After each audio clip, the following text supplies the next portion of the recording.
Bueno, la hiperhidrosis es una enfermedad. Esto hay que decirlo porque muchas veces no se reconoce como una enfermedad, pero sí lo es. Definitivamente es cuando las personas sudan de manera excesiva y más allá de lo que el cuerpo debería sudar.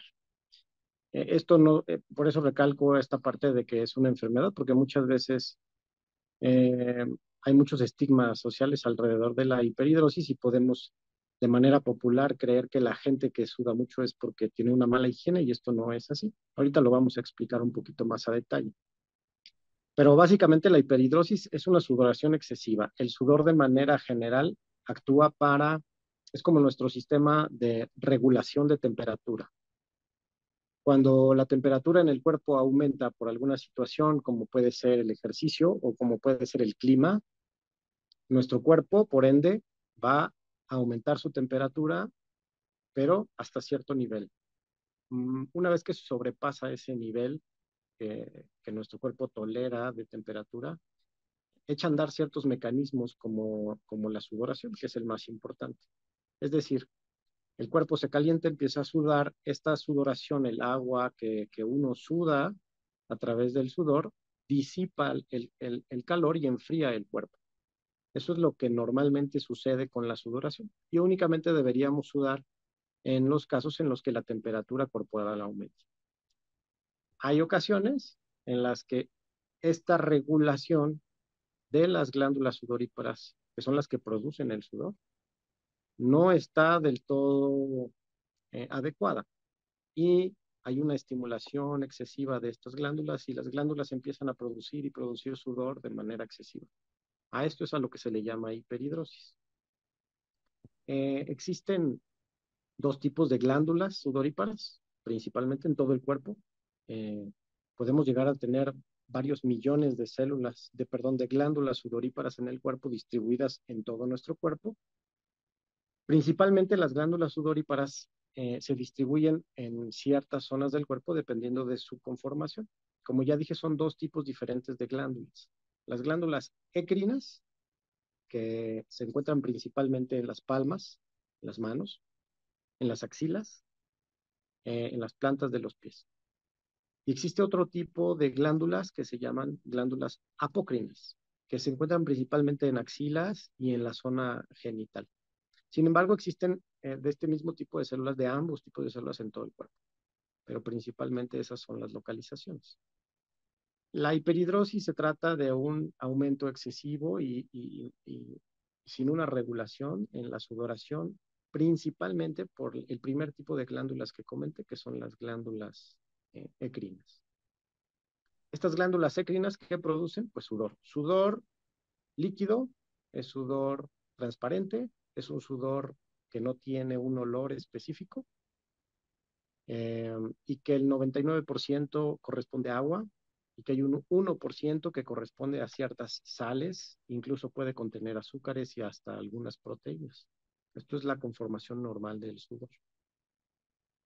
Como dije, hay una parte importante que esta secreción de sudor es inolora, no tiene ningún tipo de olor.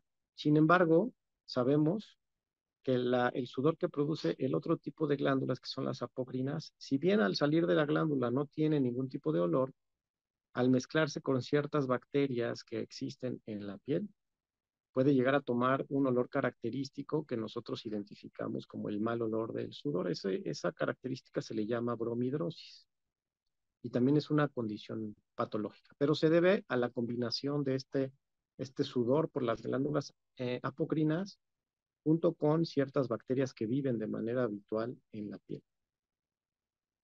Y bueno, pues a grandes rasgos, esto es la hiperhidrosis. El control que tienen estas glándulas se lleva a cabo desde el cerebro y bajan ciertas vías nerviosas o nervios con información de cuándo y cuánto deben producir de sudor. Entonces, los pacientes que tienen hiperhidrosis están siempre sobreestimuladas sus glándulas y baja mucho sudor, muchas señales eléctricas para que produzcan sudor y es por eso que sudan aún estando en temperaturas bajas o cualquier estímulo que normalmente no produciría sudoración en una persona normal, en ellos genera una gran cantidad de sudor. La causa no está bien identificada. No hay una causa que uno diga, esta es la causa precisa por la cual un paciente tiene sudoración excesiva o hiperhidrosis. Se sabe que hay una disregulación, es decir, el cerebro manda muchos estímulos a estas glándulas sudoríparas, pero no se sabe cuál es el origen. Hay cierta relación familiar, es decir, habitualmente los pacientes que tienen sudoración excesiva, siempre en la familia también hay personas que suden de manera excesiva como ellos. Muchas veces esto se omite porque pues son temas que socialmente no están bien vistos y entonces a lo mejor por pena o por alguna situación como esta, se omiten durante las conversaciones, pero cuando uno empieza a interrogar a la familia, resulta que los papás, la mamá, el abuelo, el hermano padecen del mismo problema. Eh, Eso es hablando de la hiperhidrosis primaria. Hablando de otro tipo de hiperhidrosis, que es secundaria a una causa bien identificada, a esa le podemos llamar hiperhidrosis secundaria, es decir, se produce mucho sudor, pero secundario a otra enfermedad que tenemos de base. Eso es bien importante, por eso hay que acudir al médico para hacer una valoración cuando sospechamos de este tipo de problemas, para identificar si la causa es primaria o si se debe a alguna otra enfermedad, que puede haber varias, desde un mal funcionamiento de alguna glándula como la glándula tiroides o alguna enfermedad maligna inclusive, como un linfoma. Hay muchas otras causas que hay que investigar antes de poder decir que la hiperhidrosis se debe simplemente a un exceso de regulación sin una causa fija, como lo es la hiperhidrosis primaria. Los síntomas son sudoración, básicamente. Las personas que tienen sudoración excesiva de manera primaria, sin una causa evidente, tienen ciertas características, todas basadas en la sudoración excesiva. Es decir, son personas que empiezan a sudar desde que son niños habitualmente o antes de los 25 años, que es uno de los criterios de diagnóstico. El otro criterio diagnóstico es que la sudoración sea en zonas muy localizadas, ya sea palmas, axilas, planta de los pies o rostro, cara. Que sea simétrica, es decir, que suden igual en las dos axilas o en las dos palmas. Que tengan varios episodios de sudoración durante la semana. Que no suden en otras partes del cuerpo de manera excesiva. Y que algo muy importante que también hace el diagnóstico, que seguramente no lo notan hasta que uno se los pregunta, es que durante el sueño o durante las noches, los pacientes con hiperhidrosis primaria no sudan. Sudan todo el día, pero llega el momento en el que duermen y están secos. Y amanecen, despiertan secos, y a la media hora, a la hora, a las 2 horas, ya están produciendo una cantidad excesiva de sudoración. Ese es otro punto característico. Hay cuestionarios que nosotros en la consulta realizamos para hacer un tamizaje y decir, ok, sí cumple con ciertos criterios para hacer el diagnóstico de hiperhidrosis primaria. Son más propensos a padecerla, pues los pacientes, bueno, esto es una enfermedad que inicia en la juventud, es decir, si tú tienes más de 25 años, ya no, la probabilidad de que tú padezcas hiperhidrosis primaria es muy baja. Entonces, esto debe ser en etapas tempranas de la vida. Eh, no existe alguna propensión, hablando en términos reales, ¿no? De quién puede padecer más o no. No está bien determinado eso. Sí se sabe, como ya lo comenté, que hay herencia, es decir, hay predisposición genética, pero no está claro cuáles sean los predisponentes principales para esto. Esa es una muy buena pregunta. El problema, como ya dijimos, es un aumento en la estimulación de las glándulas sudoríparas. Entonces, el tratamiento se basa, hay diferentes tipos de tratamiento con diferentes alcances, diferentes duraciones y diferentes localizaciones inclusive. Si nosotros queremos tratar directamente la glándula sudorípara, existen ciertos tratamientos. Y si queremos curar de manera definitiva la sudoración en varias localizaciones, es decir, en palmas, en axilas, en la planta de los pies, el tratamiento va enfocado a otro nivel. Se usa habitualmente tratamientos desde la aplicación de toxina botulínica. Esta aplicación se puede realizar en axila. Eh, Sabemos que la duración del efecto de la toxina botulínica es de algunos meses, 3, 4 meses, y pasado el efecto, eh, esa sudoración puede recurrir. Seguramente conforme se vayan realizando estos procedimientos, la recurrencia se puede ir alargando un poquito, un mes más, un par de meses más, pero la tendencia en general es que si uno ya no aplica este medicamento, bueno, esta toxina, eh, uno termina por sudar o tener los mismos niveles de sudoración que antes de haber iniciado el tratamiento.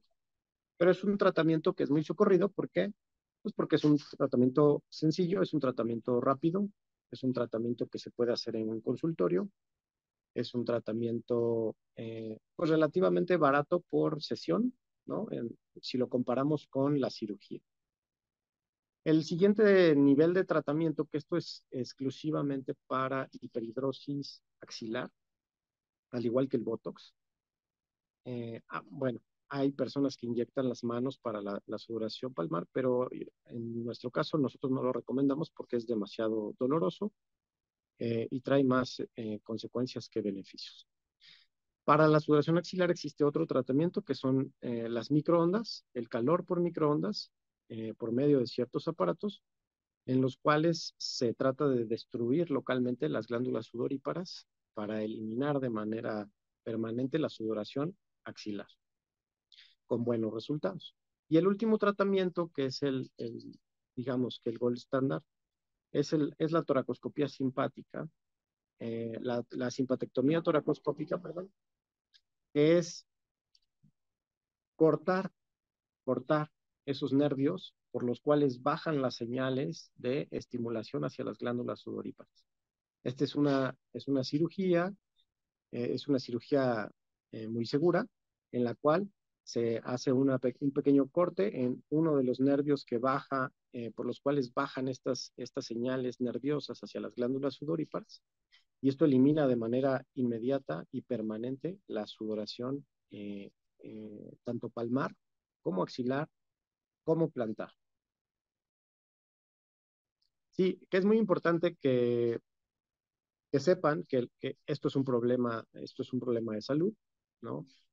Ah, es muy frecuente o mucho más frecuente de lo que uno pensaría. Se cree que hasta alrededor del 5% de la población puede padecer de hiperhidrosis, de sudoración excesiva. Esto pues genera problemas físicos también porque sí genera ciertos problemas a nivel dermatológico, pero sobre todo a nivel psicológico, a nivel social, a nivel emocional. Los pacientes que desde chiquitos tienen sudoración excesiva en las palmas, que toman un lápiz y manchan el cuaderno, se escurre la tinta del lapicero, siempre son estigmatizados en las escuelas por su condición de sudoración excesiva. Y que más adelante en el desarrollo se empeora o se agudiza más este problema habitualmente en la adolescencia, que es cuando empiezan pues, las relaciones interpersonales, y entonces esto provoca que baje mucho la autoestima porque no pueden saludar a las personas de mano porque siempre tienen las manos escurriendo de sudor. Entonces, es una serie de problemas que se generan alrededor de esta sudoración excesiva y que de alguna manera pues tiene una cura, tiene una solución. Bueno, pues si se acercan con nosotros, podemos siempre hacer una evaluación integral de todos estos aspectos, aspectos que son para descartar que no sea una condición eh, diferente la que esté ocasionando la hiperhidrosis, que sea una hiperhidrosis secundaria, alguna otra enfermedad. Eso es lo primero que tenemos que hacer, descartarlo. Entonces yo recomendaría que pues se acerquen a un especialista eh, para hacer una valoración integral de este problema.